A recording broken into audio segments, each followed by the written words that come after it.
Hola y bienvenidos a Español Fácil, soy el señor Phillips. Hoy vamos a hablar de las diferencias entre ser y estar, los usos y las conjugaciones y los usos. Hello, I am Senor Phillips. Today we are going to talk about the difference between ser and estar, the uses of ser and estar, as well as the conjugations of ser and estar. First of all, the conjugations of ser and estar. Going down the list for ser, we have soy, eres, es, somos, sois, and son. Notice there is no accent mark on sois because it is a one-syllable word. One-syllable words do not require accent marks unless you are differentiating between two like words, such as C and C, or L and L, or two and two, etc. Under the conjugations of estar, we have estoy, estás, está, estamos, estáis, están. Notice where the arrows are, there are accent marks. Accent marks on everything except for estoy and estamos. And notice the accent is on the A in estáis because it is an AR verb. If it's an AR verb in vosotros, the accent goes on the A. If it's an ER verb in vosotros, the accent goes on the E. If it's an IR verb in vosotros, the accent goes on the I. Again, sois does not have an accent mark because it is a one-syllable word. Okay, the uses for ser. Ser is used for a permanent condition, such as the rock is dead. It's a permanent condition. The rock is not going to suddenly spring to life. Descriptions, usually physical. John is tall is a clear example of a physical description. However, Sarah is nice. Nice is not necessarily a physical description. It's not, but it is a description of her.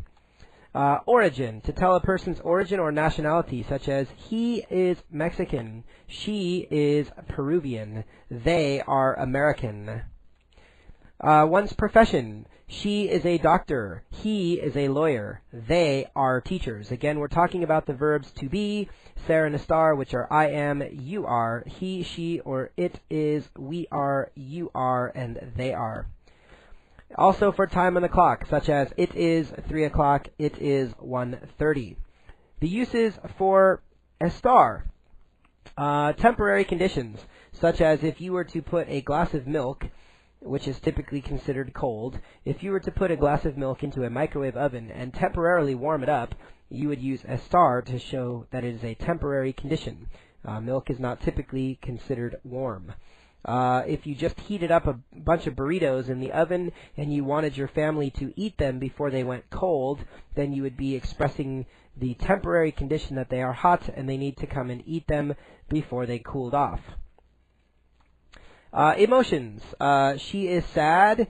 He is mad. They are happy. Emotions, again, you could think of as sort of temporary. You're not always happy. You're not always sad. But the emotions overrides that anyway. And lastly is location. The key to this one is, can you insert the word located after the verb? For example, she is in class. Could you say she is located in class? Yes, then you're talking about location and you need to use the verb estar. So those are the uses of estar. Another way of looking at it is estar has a letter T in estar. T stands for temporary condition. Or you could think of the T in estar for three, as in three uses: temporary conditions, motions, and location. Okay, let's give you a couple practice questions and see how we do with figuring out whether we use ser or estar and why. Okay, the first question, would we use ser or estar? John is a student. So I'll give you a second to think about that. John is a student. Would we use ser or would we use estar, and why? The answer is, it is a description of John. We are describing John. John is a student. It's not a physical description per se, but it is a description of what John is. Therefore, we are going to use ser. John es un estudiante.